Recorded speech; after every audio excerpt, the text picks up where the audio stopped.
বিসমিল্লাহির রহমানির রহিম। আপনারা জানেন যে কালিকাপুর ৯ নং ওয়ার্ডে ৪টি বাড়ি একসাথে পুরো একবার ছাই হয়ে গেছে। এই মর্মান্তিক যে দুর্ঘটনাটি ঘটেছে এটি ভাষায় প্রকাশ করা সম্ভব নয়। এই কষ্ট, এই বেদনা এবং এর ক্ষতি কি হয়েছে যাদের পুড়েছে শুধু তারাই বলতে পারবে।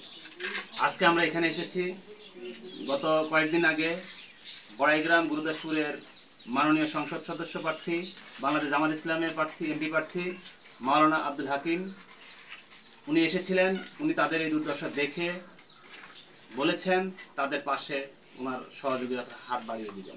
উনি ওনার ব্যক্তিগত ফান্ড থেকে এই প্রত্যেকটি পরিবারকে এক বান করে টিন কিনার যে একটি সহযোগিতা ঘোষণা দিয়ে গেছেন, সেটি আজকে আমরা এখানে আমাদের বাবর ভাই আছেন, এখানে আমাদের সুমন ভাই, আব্দুল আওয়াল ভাই এবং রফিক, তাজবির সহ আর অন্যান্য এসেছেন। তাদের সাথে কথা বলে আমরা সেটি তুলে দিয়েছি।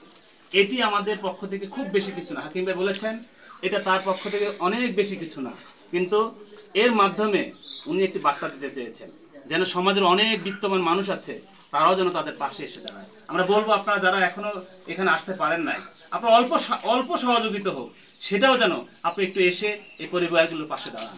তাহলে এই পরিবারগুলো একটি সুন্দর আবার একটি ঘর তারা তৈরি করতে পারবে, আবার এই পরিবারগুলো সমাজের মানুষের কাছে মাথা উঁচু করে দাঁড়াতে পারবে। আমরা এই পরিবারকে এই সাহায্যের মাধ্যমে কোনো ছোট করার বিষয় না, আমরা তাদেরকে কোনো বিষয়ে কোনো দান সদ্গার বিষয় না, এটি নিতান্তই তাদের পাশে দাঁড়ানোর একটি, হাকিম ভাই বলেছেন এটি তাদের পাশে দাঁড়ালাম। তার ব্যক্তিগত ফান্ড থেকে এই সহযোগিতাটা করা হয়েছে, আমরা আজকে সেটা পৌঁছে দিলাম।